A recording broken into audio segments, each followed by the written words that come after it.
पांच तत्व के मेल में बांधे सकल स्वरूप, ये एक बहुत बड़ी विडंबना है। हम सब ये जानते हैं और स्वीकार करते हैं, धर्मशास्त्र भी कहते हैं कि एक आया नाशमान है और ये दिख भी रहा है। आत्मा अमर है। कोई भी तो आत्म तत्व के लिए जागरूक नहीं। सबको देखो सिर्फ शरीर के लिए लगे है। सब केवल इन पंच भौतिक तत्वों में उलझे हुए हैं, शरीर के निमित्त जी रहे हैं। निसंदेह जब साहब ने ये बात कही कि बड़े बड़े पीर पैगंबर आदि भी, कुतुब औलिया आदि उस तत्व को नहीं प्राप्त कर पाए, तो वो सब हिल गए, उन्होंने निंदा करना शुरू कर दी। पांच तत्व के मेल में बांधा सकल स्वरूप, माया ब्रह्म की तत्व और रजतम त्रिदेव, इन सबको ही छोड़कर कर्ण अक्षर से अब साहिब करे त्रिगुण को छोड़ो, माया को छोड़ो, पंच भौतिक तत्वों को छोड़ो और उसे एक अभिगत से प्रेम करो।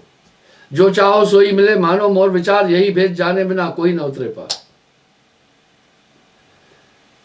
नाम भेद जाने नहीं। अब यहां साहब एक शब्द कह रहे हैं, नाम बिना सब्बित सो ही ना, नाम बिना मूर्ख सो कहिए। नाम के बिना आदमी चेतन ही नहीं हो सकता है। कोटिन योग अवराधे प्राणी, बिना नाम बिन सदगुरु जीव की हानि। गुरु को इतने ताकतवर रूप से साहब ने स्थापित किया। हालांकि बाकी मतांतरों में भी, शास्त्रों में भी गुरु का महात्म है, गौण है। आगे वो बोल रहे हैं तुम्हें ही कुछ करना है। गुरु का महात्म गौण है।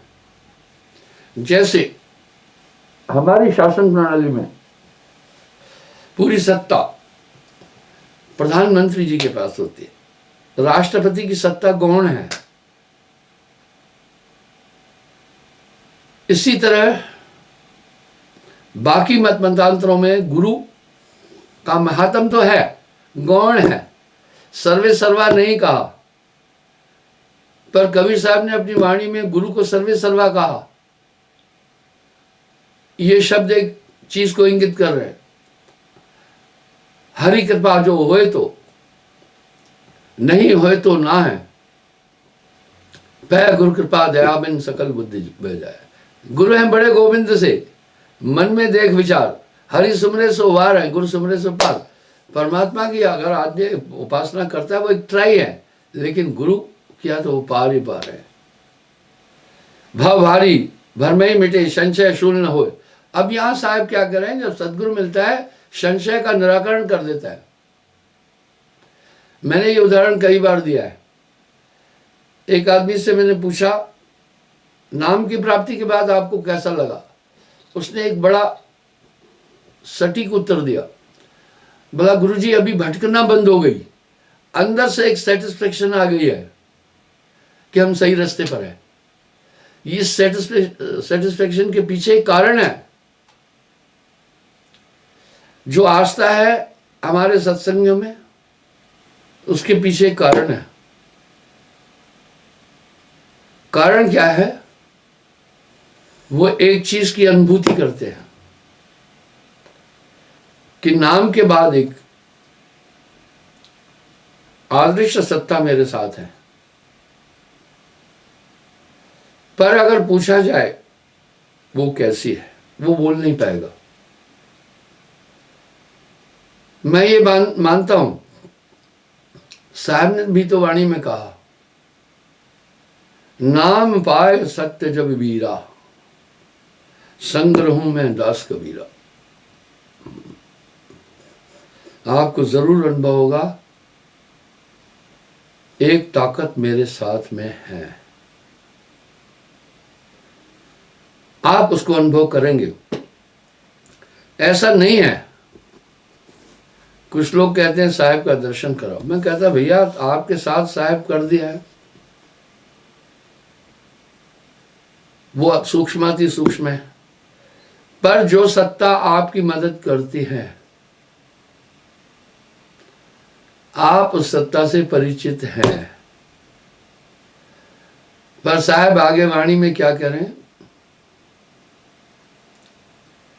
कहे कबीर, ये सैन गुंगे तणी होए गुंग तो समझ आए। कह रहे ये इशारा मेरा गूंगा है, वाणी तो उसकी व्याख्या नहीं कर सकती। बस अपने दिल से जानिए मेरे दिल की बात। आपको हमेशा एहसास होगा वो सत्ता आपकी सुरक्षा कर रही है। ठीक वैसे ही एक निगाह से, तभी तो कहा अपनी निगाह में रखना, अपनी पनाह में रखना। जैसे माँ बच्चे से तो बड़ा प्रेम करती है, माँ की मजबूरी है 24 घंटे बच्चे को गोद में नहीं बिठा सकती है, उसके साथ नहीं खेल सकती है, उसे अपना घरेलू काम भी करना है। बच्चे को जब अपनी गोद से बाहर करती है, नजर में रखती है। मान लीजिए वो बर्तन मांज रही है, बर्तन तो मांज रही है, उसका पूरा ध्यान बच्चे में है कि कहीं ये नादान है, किसी ऐसी चीज को तो नहीं टच करने जा रहा है। और माँ बच्चे की भाषा को जानती है। हम सब ये सोचते हैं माँ बच्चे को भाषा सिखाती है।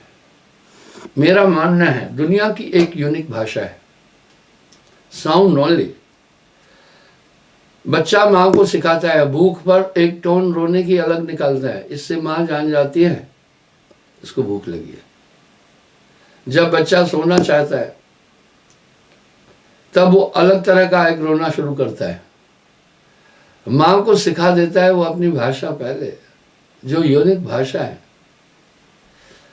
अगर वो मलमूत्र किया, इरिटेट हो रहा है, तो एक अलग भाषा में रोना, संवेदना वो वाणी में रोकर निकालता है, उसे भाषा का झंझट नहीं आता,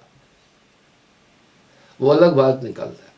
कोई दुखद चीज मिल गई, किसी कीड़े ने काटा या कष्ट मिला या किसी हानिकारक चीज को टच किया, पीड़ा मिली, वो जो साउंड निकालता है वो अलग है। माँ उसकी ये पूरी भाषा समझ जाती है। एक बच्चा रो रहा था, माँ चुप करा रही थी, नहीं रो रहा था, मुझे डिस्टर्ब हो रहा था। माँ की एक लालसा थी कि गुरुजी की बातचीत भी सुनूं। मैंने कहा बच्चे को चुप कराओ, रो रहा है। बोला गुरुजी अभी ये सोना चाहता है इसलिए रो रहा है। वाह, माँ समझ रही है क्यों रो रहा है, वो भाषा सिखाता है। उसी भाषा में आपके साथ एक दिव्य ताकत हमेशा बात करती है। नाम दान के बाद आप पाते होंगे कोई ताकत आपको अंदर से प्रेरणा देती है, वो आपका मार्गदर्शन कर रही है। यहां साहब एक शब्द कह रहे हैं, तो उस ताकत के बगैर आदमी हमेशा अलर्ट नहीं रह सकता है। निरंजन बहुत बड़ा तपस्वी है, इस आत्मा को भ्रमित करने के लिए 24 घंटे अलर्ट रहता है। सुषुम्ना में वो 24 घंटे खड़ा रहता है कि आत्मा नहीं निकल जाए। तो जब वो ताकत आ जाती है, मन का बल नहीं चलता है। अब यहां साहब कितना एक सटीक शब्द कह रहे हैं, जब मैं था तो गुरु नहीं। उस समय वो ताकत गौण थी, जैसे गुप्त थी आप में, है प्रकट पर दिसत नाई। सदगुरु सेन सहारा है। मिट्टी में धातु है, जब तक प्रकट नहीं किए उनका लाभ नहीं मिल पाता है। घी दूध में घृत है, हम जब तक प्रकट नहीं करेंगे उसका समूल फायदा नहीं मिल सकता है। मेहंदी में लालमा है, जब हम प्रकट नहीं करेंगे, वह मेहंदी की लालमा का एक गुण है। यहां पर साहब का ये शब्द बहुत मार्मिक है। गुरु शिष्य और ईश्वर मिल्कीना भक्ति विवेक, तीनों तरधारा बनी आगे गंगा एक। मेहंदी रंग लाती है ना पत्थर पे पिस जाने के बाद। मैं क्या कहता हूं उस शायर को, ठीक है तुमने तो अधूरी बात कर दी। रंग लाती है ना हाथों पे चढ़ जाने के बाद। पत्थर पर पिसने से पूरा रंग नहीं लाती है, वो एक प्रक्रिया है। जब हमारे शरीर का ब्लड सर्कुलेट होता है उससे मेहंदी का रंग चढ़ता है। अगर आप आजमाना चाहें तो मेहंदी पीसकर किसी निर्जीव चीज पर लगा देना, बर्तन पर लगा देना, नहीं रंग चढ़ेगा। पुराने जमाने में लोग बालों को मेहंदी से रंगित करते थे, पर हमारे बालों में भी तो हमारे एक ऊर्जा का स्पंदन है ना। मैं आपको यथार्थ बताता हूं, जब तक ब्लड का सर्कुलेशन नहीं मिलेगा मेहंदी लालिमा नहीं ला सकती है। आप किसी मृतक के हाथ में मेहंदी लगा देना, आप विश्वास करें रंग नहीं लाएगी। तभी तो साहब ये शब्द कितना सटीक कह रहे हैं, गुरु शिष्य और ईश्वर मिल्कीना भक्ति विवेक, तीनों तरधारा बनी आगे गंगा एक। आपकी आस्था ही, भरोसा ही, विश्वास ही आपको ईश्वर की ओर अग्रसर करने में सहयोग देगा। और वो आस्था का बिंदु है, सिर्फ कथन मात्र के लिए आस्था न हो, उस विश्वास का कि अपने इष्ट में पूर्ण विश्वास हो, उसकी आज्ञा का पूर्ण अनुकरण करे, तब वो रंग लाएगी भक्ति। गुरु बताए पूरब को, चेला पश्चिम जाए, हृदय कपट की टाटरी कैसे मिली आए। इसका मतलब है आपकी आस्था, आपकी फीलिंग, ये जरूरी है। यहां एक सवाल उठा, साहब ने अपनी वाणियों में बहुत अच्छे अच्छे संवाद बोले हैं। कुछ लोग साहब की वाणी को माने ही नहीं, साहब उनको पार नहीं कर पाए। यहीं पर साहब धर्मदास को कह रहे हैं, कर प्रतीत मिला होता ही और मैं रहता विश्वास में। तो साहब भी ये कह रहे हैं, कहे कबीर धर्मदास से, छोड़ो तुम संसार, यह मेरी प्रतीत करो, तारू कुल परिवार। वह कह रहे तुम प्रतीत कर, बिन प्रतीत जीव ना तरे। जैसे मेहंदी की लालिमा हाथों पर रचने के बाद आती है, पत्थर पर तो पीसना प्रक्रिया है। आप पत्थर पर पीसकर छोड़ दो मेहंदी को, नहीं लालिमा आएगी। मुर्दे के हाथ में लगाना, कभी नहीं आएगी लालिमा, प्रैक्टिकल करके देखना। इसलिए आस्था पर ही साहिब की भक्ति का रंग चढ़ता है, शरणागत पर, आस्था पर। मैंने कई बार इसका उल्लेख किया है। शरणागत के खटगुण कहिए, सिर्फ शरणागति बोलने की नहीं है कि आपकी कृपा चाहिए। मेरे यहाँ कुछ लोग आते हैं, कुछ भटके लोग आते हैं, नाम प्राप्ति के बाद भी भूत प्रेत आदि टोना टोटका मानते हैं। मैं कह रहा नहीं, अगर तुमने इन चीजों में भरोसा कर लिया तो तुम्हारी आस्था विखंडित हुई, बढ़ गई। इसलिए प्रेम एक ही जगह रुक सकता है। अगर आपने प्रेम को डिवाइड किया तो मुश्किल हो जाएगा, आप भी दुविधा में आएंगे, जिनसे प्रेम कर रहे हो वो भी दुविधा में आ जाएंगे। सबसे तोड़ एक से जुड़ी। अगर आपने ये यकीन किया कि मेरी ये समस्या ये कोई प्रेत आत्मा, कुलदेव या अन्य अन्य हल करेगा, आपने सीधी बात है, आपकी आस्था कमजोर हुई। अभी यहाँ साहब एक शब्द कह रहे हैं, नाम पीयू का छाड़ के करे आन का जाप, वेशा केरा पूत कहे कौन को बात। या मेरी प्रतीत करूं तारों कुल परिवार,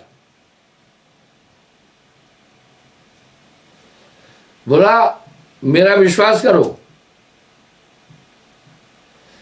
कहत कबीर सुनो भाई साधो में रहता विश्वास में। तब वो सत्ता प्रज्वलित होती है आपके अंदर, है प्रकट पर दिशत नहीं। मेहंदी की लालिमा तो हाथों पर रचने के बाद आती है। जैसे जैसे ब्लड सर्कुलेट होता जाएगा, जो ब्लड की का स्पंदन है उसमें लालिमा लाता है, पत्थर नहीं ला पाता है। इसलिए नाम सत्य, गुरु सत्य हो, आप सत्य जो होए, तीन सत्य जब एक हो, विष से अमृत होए। साहब कह रहे हैं तीन सत्य जब एक हो, विष से अमृत होए। कोटि कथे कथनी नहीं पावा, जब लग गुरगम नहीं बतावा। साखी पद है कोटिन वाणी, पुरुष को सुमरो प्राणी। मेरे पास भी कुछ लोग आते हैं, वो तर्क नहीं करते हैं, कुतर्क करते हैं, अपनी बात रखते हैं। मैंने पहले उनकी बात सुनी, अब जब मैं अपना पक्ष रखता हूं वो नहीं सुनते। कभी भी एक पक्ष को सुनकर निर्णय नहीं करना। वादी प्रतिवादी दोनों में मतभेद है आपसी, दोनों अपना पक्ष रखेंगे और दोनों अपने पक्ष को सही स्थापित करेंगे, हम सही है। अब जज दोनों की बातचीत से सार और निर्णय करता है किसकी बात में यथार्थ है। इस तरह बातचीत से सभी समस्याओं का निदान होता है। तो साहब भी कह रहे हैं, वो क्या करते हैं, अपनी बोले जाते हैं। मान लीजिए एक आदमी आया, उसने मुझे कहा गुरुजी मुझे पेट में काफी तकलीफ रहती है। मैंने उसको कहा, उसने बताया कि इससे थोड़ा मैं परेशान भी हूं। मैंने पहले पूछा डॉक्टर को चेकअप कराया, उत्तर दिया नहीं। मैं बोला डॉक्टर को चेकअप कराओ, वो शरीर का इंजीनियर है, पहले देखो क्या तकलीफ है। दूसरा फिर मैंने उसको कहा इम्यून सिस्टम कमजोर है तुम्हारा। जैसे मैं व्याख्या देने लगा वो और चीज बोलने लगा। भाई फिर मैं निदान कैसे कर पाऊंगा। मैं उसको कहने जा रहा था cut the use of sugar and refined oil. हमारे देश में पहले सरसों का तेल खाते थे, कोई बीमार होता नहीं था, खान पान बड़ा उत्तम था। अब मैं जैसे उसके रोग का निदान बताने चाहता हूं, वो कहीं का कहीं पहुंच जाता है। बीच में वो मेरे तथ्य को तो सुना ही नहीं, अपनी तो उसने कह दी। मैं कहता अरे भैया बात सुनो। फिर वो कह रहा काफी दिन से मुझे ये तकलीफ है, ये फलाना ठिकाना। मैं कहा आपने अपना पक्ष तो रखा, मेरा पक्ष भी तो सुनो। तो कुछ लोग आते इस तरह मेरे पास, तर्क नहीं करते, कुतर्क करते हैं। मैं उठ के चल पड़ता हूं। मैं सोचता क्या है, साहब ने सीधी बात कही, मूर्ख से क्या बोलिए, शट से कहां बसा है, पाहन में क्या मारिए, चोखा तीर नशा है। लोगों से कहता हूं सुमरन से आपको एक अद्भुत एनर्जी मिलेगी।